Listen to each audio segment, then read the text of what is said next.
new zone, the Zaralek Cavern. The crazy thing is, people have been in it. Oh no, it's right here. Our NAS has, I think, from Lace, we have 42 environment shots now. Yep. You know, like sort of cinematic shots is pretty neat. Yes, yeah, so the zone is pretty big. You can enter in Thaldrastis, Azurspan, and on Aran Plains. That's where you've got the Niffin and the Drogbar, Jardine, Elementals, other things. You've got the 3 different subzones as well. So the crystal area, the lava area, and the sort of like toxic chemical sulfur pool area. We've got Aberrus, which is up here. That's our new raid. And Neltharian's like, you know, big secret place. Lab that looks very old gaudy. It's got an actual cave ceiling. It's bigger than Zereth Mortis, and it has no loading screens. Which is... You just fly straight into it. Which is nuts. Cool. Yeah. It's very nuts. Oh, here it is. Here's the exploding window. Bam. It looks better at higher frame rate. For sure. Yeah. So to take a look at the biomes then, overall it seems to be, I'd say, very high quality stuff. Mostly in like an area we've seen before, like with Deep Hole. But overall, you know, I'm pretty happy looking through like big lava villain lair. Like I'm happy with all that. And this area is like a little bit more grim, but everything else I think is quite beautiful. Yeah. Which again, like having a degree of beauty is important. And oh, of course, yes. Just don't take us back to the Forbidden City. What was it called again? I've almost forgotten. The Forbidden City? Yeah, thingy, the Forbidden City. The Lost City. Korthia! Korthia! Yeah, just don't take us back there. Okay, so, little mole man. Yep, little sniffers. Yep, here they are. And then, of course, the Drogbar. So we'll be doing things with them. We've got cave diving and exploration. Here's what Maria Hamilton said to Mr. GM. The way it works is you have an individual relationship with a particular Niffin. This is his favorite activity. What you encounter in all these different places that he can take you depends on what you tell him you are looking for. He doesn't see very well, he only smells. So you're going to need to figure out how to ask him for certain things. If you want a certain type of treasure, you need to figure out what that treasure smells like. And, you know, say that to him. When you get there, you may have a puzzle to solve, you may have a creature to fight, but also, yeah, and then based on what you've done previously, because we don't want to give you the same one in a row. Okay, so we, I suppose, go on little adventures with him. We've then got snail racing. With a Drogbar, very good. Yep, Drogbar snail racing. Apparently, okay, what is this? We get our own snail racing mount called Big Slick in the City that starts off slow but gets faster over time. Okay, we of course will have, yeah, a bunch of other snails. All right, racing. Let's go. And then, this is the thing, new public events. Yes.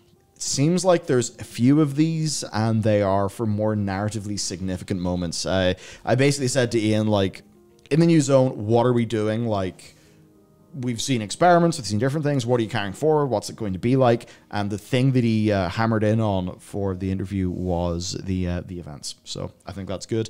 The more that WoW can feel like Guild Wars 2, the better in this regard at the very least. Because when you look at Guild Wars 2 with some of its more modern map metas, they're kind of crazy.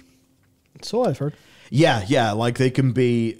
Everyone splitting into multiple teams, doing a whole bunch of things across the zone, then converging for a big boss fight and all this like crazy shit. In one of them, the actual zone is the boss because it's this like big dragon thing. It's neat. So the closer the Blizzard get, you know, the better. The concept art's really nice. We saw a bunch of that from the press kit. For the outdoor content, then also look at this thing. What the hell's it? Yeah. It looks cool, though. I think it's just like a formation that's supposed to look pretty cool. Some fucking Shadow Flame shit. Yeah, well, obviously you can see that, yeah. So we got the Fryak Assaults. Ferak. Which I called him Firak because fire, but it's Ferak. Ferak. Okay, so we've got our Ferak Assaults, which are similar to the Primalist invasions, but they're led by Ferak the Blazing. We fight his allies in the ground while he devastates you from above. It'll be a little bit like those Deathwing flybys. Over the course of the assaults, we will learn that he's looking for something, and we will get gear sets, achievements, weapons, etc. Yes. If they could make those feel like more of a big group MMO event, that would be ideal. It's just one of those things.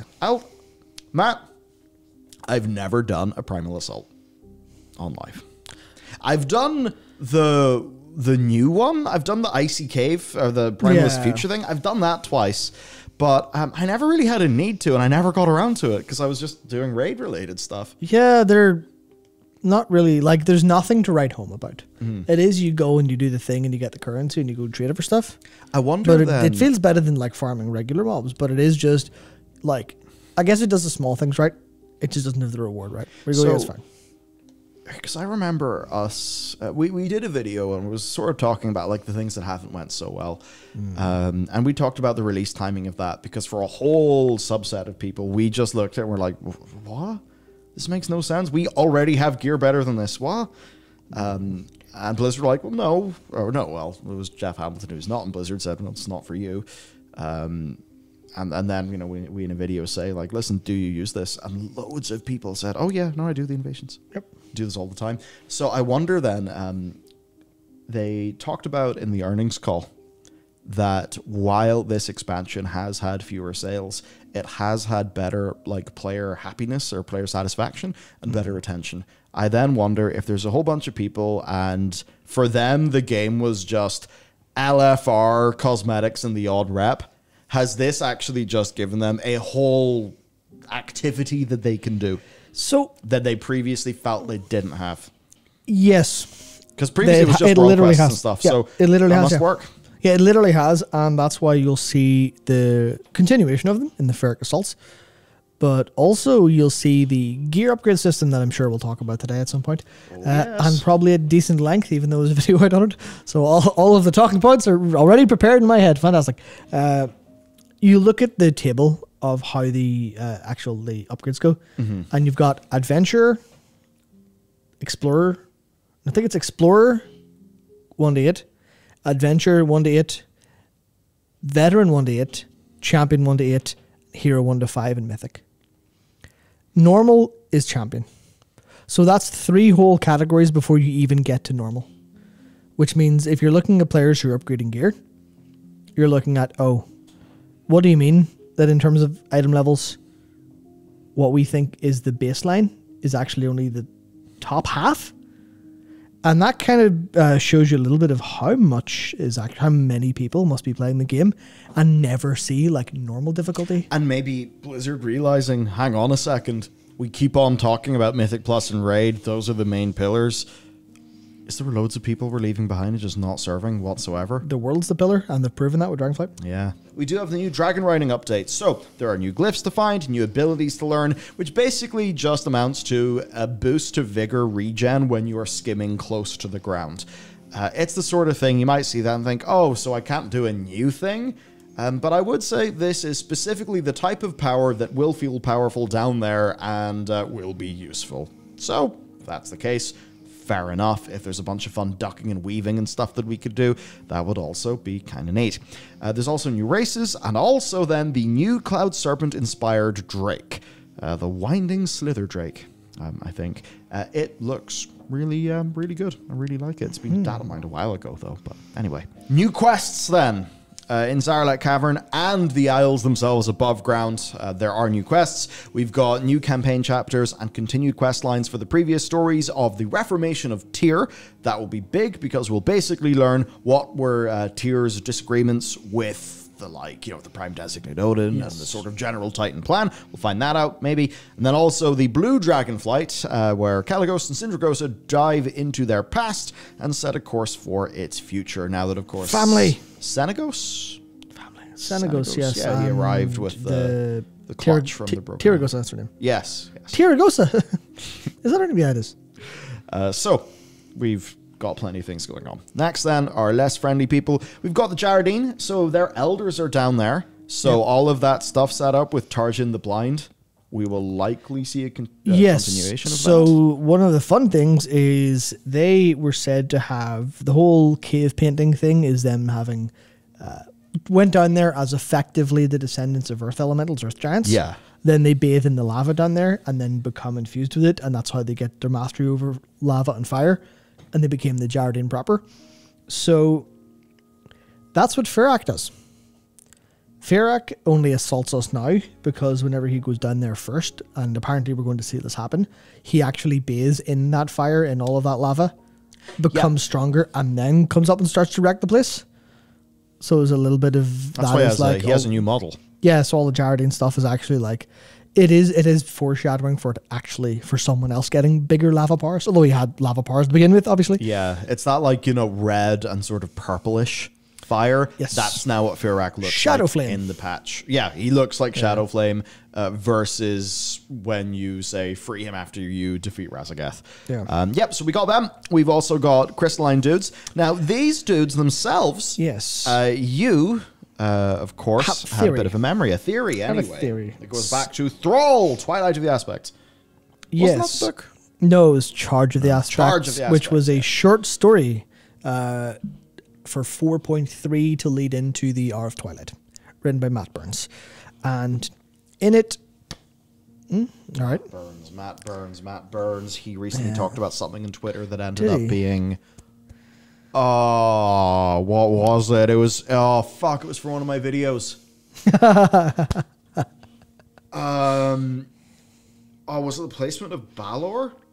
Oh, Balor? Yeah, it was the placement of Balor on the map. I think somebody asked him on Twitter, like, why is it not there? And for Chronicle, and he was like, oh, we just don't want to pin down where it is yet. So I think he was the guy who basically confirmed, yeah, Balor still does exist. It just isn't on the map. Interesting. Anyway, yes. That aside. Yeah.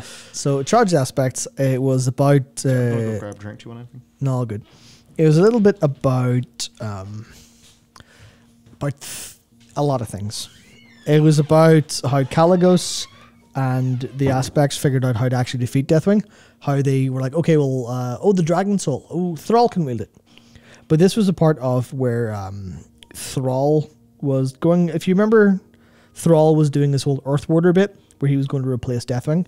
And his part in the Cataclysm was to have his wife save him after he splits into the four elements because of some Deathwing stuff. Some Twilight cultist thing. But anyway, he melds his spirit with the Earth, with Azeroth, in an attempt to try and heal Nordrassil because it was damaged by the Cataclysm and stuff like that. Yeah, we do need that door lubricated really badly. So anyway, he was traveling through the earth in spirit form, and he was lured into a trap by Deathwing. Deathwing actually like traps his spirit, and the reason Thrall can't get out is because because obviously the earth will listen to him because he's attuned, etc., etc. He can just like move earth out of the way. Deathwing summoned this purple crystalline earth, which looks basically exactly like these guys. Well, okay. The description was very close to these guys. These and maybe it's not the case, but these were these purple old god blood elementals that only Deathwing could control. And I think it might only be a mild reference, or it might kind of mean ultimately nothing, but it was the fact that these guys were here and they were so... they were defending the key to Aberrus. Sort of makes me think that it's intentionally going to find out that they are. Maybe we don't find it out immediately. Maybe we think they're normal, but there will be something. There will be something going on there with them actually being old god crystals, and you can see the way that they are destroyed so easily in that 10.0.7 cinematic. Are these purple ones the same as the ones that got melted in the new cinematic? Do they seem that way? Yeah, they very much seem that way. So I think that's an important plot point going forward. Possibly, maybe not. It could easily just be a reference to what to that thing, but it feels like it could be at least a hint, because I think that's what they're very good at doing recently. They're very, very good at going, okay, here's a hint, here's a little bit of something that you might enjoy. Here's a little bit of, there's a thing. This might mean something in the future, or it might not. Who knows? So more or less, that's the bit of these crystalline boys. And I can't actually scroll down because it's on Michael's laptop. But there's sulfur elementals. They're also very interesting too. Honestly, the whole zone's really, really nice. Thrall couldn't manipulate them. How could the incarnates manipulate them if Thrall couldn't? Could you give a short explanation? So interesting, Adam. Yeah, in the cinematic, the Crystal Boys regarding the key, who do they work for? Deathwing. I think the point is they work for Deathwing. Maybe not these ones that we see here that will meet or whatever else, but very much generally, yeah. They work for Deathwing. And the reason the incarnates could manipulate them is likely just a kind of strength, or maybe something to do with you're actually getting kind of deep here, because Azeroth as she is now is different from Azeroth as she was before, because the whole thing with the Titans ordering of the planet, and like how Earth Giants were like, oh, these are Earth Giants that the Titans made. There's a decent chance that actually elementals before the Titans were a little bit more old gaudy, or a little bit more old god infused, or maybe the entire planet was more old god infused and the Titans ordered something there. So there is a little bit of that, yeah, a little bit of maybe they can do that, or maybe it was just a raw strength of power to say, oh well, they can destroy them because they're stronger than a Thrall was at that time, or something along those lines. Or like I said, it could be absolutely nothing. Could be nothing. I thought it was good visual storytelling. I mean, even if it's not, it's a cool hint. It's a cool throwback, and that's why I'm like, nice. Yeah, I thought it was cool. Yep. We got some sulfur elementals. Yeah. Lovely. But that smells good. Yeah, we've got the Mercura, so hello to them. Yep. More Hydrus. And this. The nightmare fuel. Yeah, the nightmare fuel. Yep, not happy. Don't like it. I don't like it. Well done. Well done. It's perfect. I don't like it. Yeah. Actually cool. Actually cool creature design. Well done.